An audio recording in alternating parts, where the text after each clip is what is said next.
First of all, if you know why Parkinson happens, अगर आपको ये पता चल जाए कि ये किस वजह से होता है तो इसका सोल्यूशन मिल जाता है। ए वैस्कुलर नेक्रोसिस, नेक्रोसिस का मतलब होता है सेल खत्म हो गए, मर रहे हैं, तो उनको जिंदा करना या रीप्लेनिश करना, रीजुवनेट करना एक पार्ट है, दूसरा पार्ट है रीजनरेट करना। ये दो एस्पेक्ट अगर होंगे तो एवैस्कुलर नेक्रोसिस जो है वो ठीक हो जाता है। पार्किंसन क्यों होता है? पार्किंसन का मेन रीजन, देखिए पार्किंसन में जो ट्रीटमेंट दिया जाता है वो कहते हैं लिवोडोपा ट्रीटमेंट है आज के टाइम पे, वही है, मगर वो ट्रीटमेंट होता ही नहीं है। थोड़े टाइम तक ऐसा लगता है कि कुछ फर्क पड़ रहा है, उसके बाद सिचुएशन वैसी की वैसी और बल्कि प्रोग्रेसिवली खराब होती जाती है। इसको नए नजरिए से देखना बहुत जरूरी है। इन द लास्ट 100 ईयर्स, 100 साल पहले पार्किंसन को एक जर्मन डॉक्टर ने डिफाइन करने की कोशिश की, उसके बाद 100 साल के बाद में भी अगर देखा जाए कोई ट्रीटमेंट नहीं है पार्किंसन का। तो जिस तरीके से करंट डिस्पेंसेशन एलोपैथी देखता है चीजों को, उसके अलावा भी हमको अलग नजरिया जरूर लेके आना चाहिए। ये चीजें आप भी बहुत आसानी से समझ सकते हैं। आप लोग सब बहुत बुद्धिमान है, ऐसा नहीं है कि आप लोग एक प्रॉब्लम को नहीं समझ सकते। आप लोग केवल कोई नए नए जो मेडिकल टर्मिनोलॉजी है उसको नहीं जानते हैं, बस। जीवन जीना सबको मालूम है, जीवन की कठिनाई सबको मालूम है, परेशानी क्या होती है सबको मालूम है, हेल्थ क्या होता है सबको मालूम है। तो आपके शरीर में कोई भी चीज अगर मुंह में डालते हैं तो उसको नीचे की तरफ में जाना चाहिए और फैलना चाहिए शरीर में। ठीक है, नीचे की तरफ में जो पुल है भोजन का उसको अपान कहते हैं, और जो फैलना है शरीर में उसको समान कहते हैं। इसमें कहीं पर भी रुकावट आएगी, ठीक है, सपोज कीजिए आपका फ्लो, जो वात पक्ष है आयुर्वेद का उसका मतलब होता है फ्लो, बहना।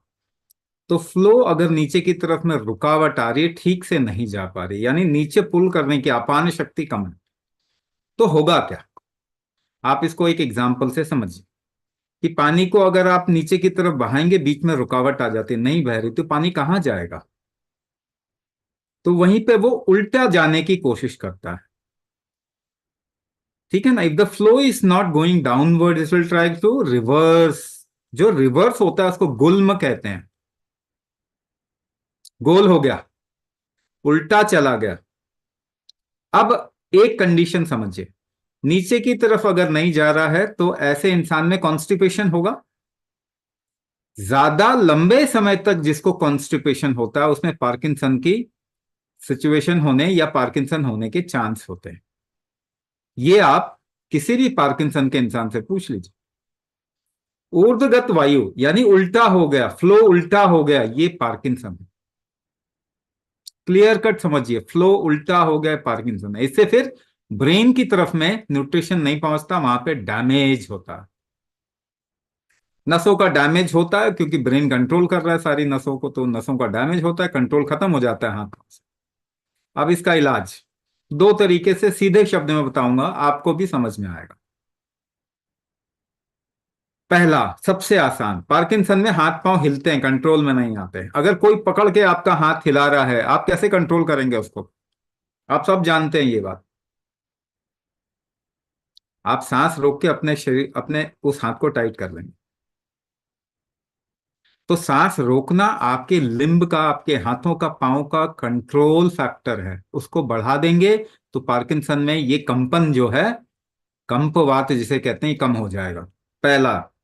दूसरा, फ्लो को करेक्ट करना, ये इसका रियल ट्रीटमेंट है।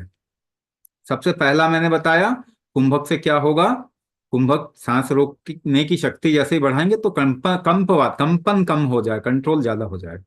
दूसरी बात, आपके शरीर के अंदर अगर किसी चीज को एक डायरेक्शन में फ्लो करवाना है तो क्या करना पड़ता? आपकी चाय की छन्नी में मलाई जम गई, चाय नहीं छन रही, क्या करते हो? ऊपर से प्रेशर डालते हैं तो छन जाती है। तो कुंभक यानी प्रेशर करेक्ट करना, अपने शरीर का सही करना।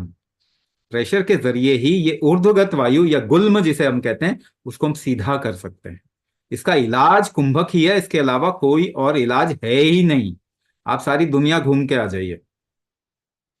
कितने टाइम में फायदा होगा, कितना फायदा होगा, डिपेंड करता है कितनी कैसी सिचुएशन है। अगर किसी ने 20 साल 25 साल दवाइयां खाई हैं, स्टेरॉयड खाया और इस तरीके की चीजें खाई हैं, तो उसका जो बहुत स्लो प्रोग्रेस होगा, जिसका थोड़ा कम समय का है उसका बहुत तेजी से प्रोग्रेस होगा। मगर इलाज तो इसका कुंभक ही है और कोई नहीं, है ना। दो तरीका बता दिया इसके इलाज का। नेक्रोसिस जब हम कहते हैं, एवास्कुलर नेक्रोसिस या वैस्कुलर नेक्रोसिस या किसी भी तरीके का नेक्रोसिस, सेल का खत्म होना, किसी भी टिश्यू का मरना। वहां पे क्यों टिश्यू खत्म होगा? क्योंकि वहां पे कोई चीज पहुंच नहीं रही, न्यूट्रिशन नहीं पहुंच रहा, खून नहीं पहुंच रहा। तो खून का प्रभाव शरीर में तब होता है जब आप एक्टिविटी करते हैं। जब आप खूब शरीर से एक्टिविटी करते हैं तो खून का प्रवाह पूरे शरीर में फैलता है। लेकिन एक बात बताइए, पिछले 50 सालों में अगर आप देखेंगे तो लाइफस्टाइल डिसऑर्डर जिसे कहते हैं वो क्या है? अपनी दादा दादी नाना नानी को याद करें, उनमें और आप में फर्क क्या? एक फर्क बता दीजिए, आपको इलाज मिल जाएगा। जिसे आप लाइफस्टाइल डिसऑर्डर कहते हो, वो एक लाइन में बता सकते हैं क्या? एक लाइन में मैं आपको बताता हूं। उनकी शरीर से जोर लगाने की क्षमता बहुत ज्यादा थी, आपकी बहुत कम है। सीधी सीधी बात। जोर कैसे लगाते हैं? सांस रोक के जोर लगाते हैं।